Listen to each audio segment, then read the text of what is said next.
Have you ever heard a story so terrifying that you couldn't tell if it was just a legend or a warning left behind?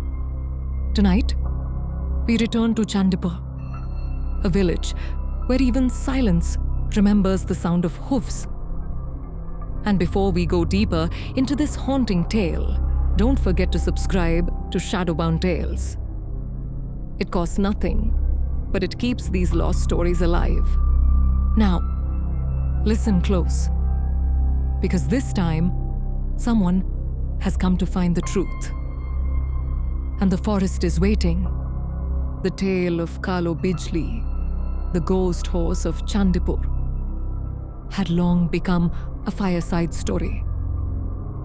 Something the old men told to keep children indoors at night. But legends, they say, have roots deeper than they seem. And that's what brought Dr. Arjun Sen to the village. A young historian from Kolkata, known for studying forgotten Indian folklore. He had read about Chandipur's curse in an old colonial archive. A handwritten letter dated 1892, where a British officer claimed to have heard the horse without the rider. Arjun thought it was superstition until he arrived in Chandipur. It was dusk when his jeep rumbled into the village. The air was thick with the smell of wet earth and something metallic, something that lingered too long. Old villagers watched him from behind half-open doors, as if afraid his shadow might bring the gallop back. When he asked for a place to stay, the tea stall owner, a hunched old man named Nimai, looked up slowly and said, "There is a hut near the pond, but don't step out after midnight. The horse still rides." Arjun smiled. "It's just folklore, uncle. I'm here to study, not to fear." Nimai's eyes didn't smile back. "Folklore? Then pray it stays that way." That evening, Arjun walked towards the old pond, the one where Dilip's footprints had once ended decades ago. The forest loomed around it like a crown of shadows. Crickets sang, frogs croaked, and in the distance, thunder rolled softly, though the sky was clear. As he noted his observations, his flashlight flickered. The air turned cold, and then he heard it. A single hoofbeat, then another, slow, rhythmic. Closer Arjun turned, his breath misting. The fog thickened, wrapping around the trees. And there, across the pond, stood the black horse. Its mane flowed like smoke, and though it stood still, the sound of chains scraping mud echoed all around. He whispered to himself, "Impossible." Then a voice, low, echoing, like it came from under the water. "He never left." The horse neighed violently and vanished into mist. The next morning, the villagers gathered near the pond, whispering in fear. Some said they saw lantern light moving across the forest all night. Others claimed they heard the old zamindar's name whispered on the wind. When Arjun asked Nimai about the phrase, "He never left," the old man refused to speak.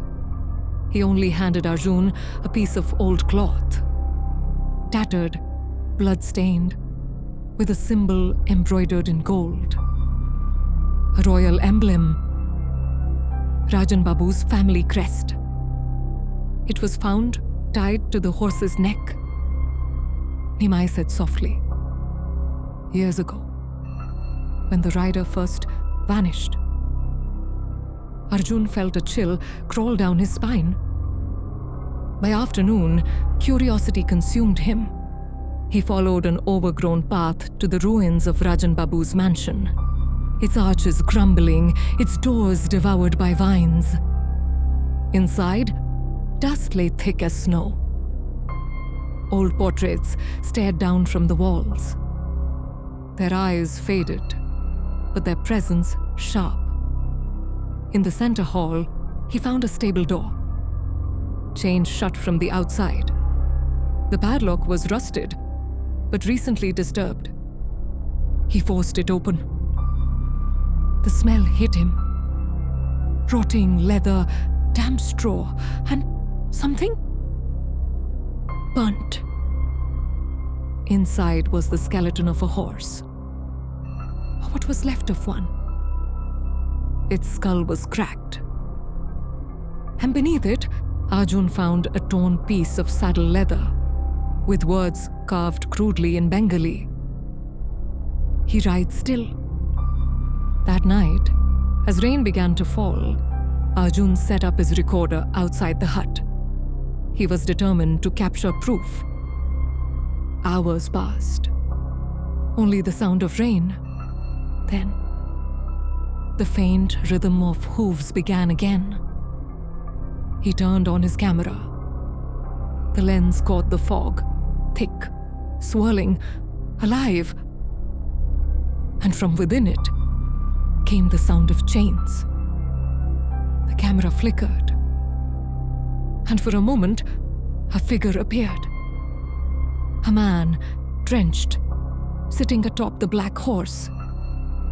His face was hidden under a tattered turban, but the eyes glowed like dying embers. The horse reared, and both vanished into the downpour.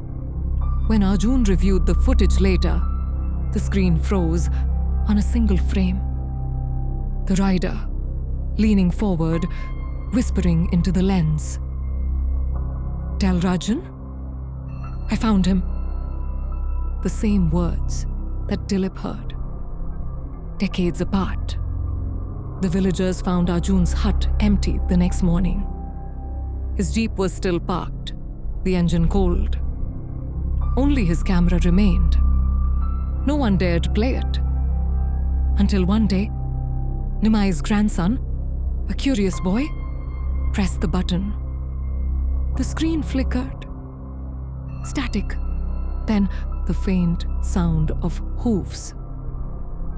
And from somewhere far behind the camera's view, a voice whispered, "He rides tonight." The boy threw the camera into the pond. But even now, on stormy nights, the villagers say the pond ripples, as if something beneath waits to rise again. If this tale made your heart race, wait until you hear what's next. Because in the next episode, we'll follow another haunting from the same region, a story called The Static Channel, where a forgotten television station begins to broadcast voices of the dead. So don't miss it. Subscribe to Shadowbound Tales. You've already come this far into the dark, and your one click gives me the will to go deeper, into the places where folklore becomes fear. Good night, and remember, some stories don't end when the telling stops.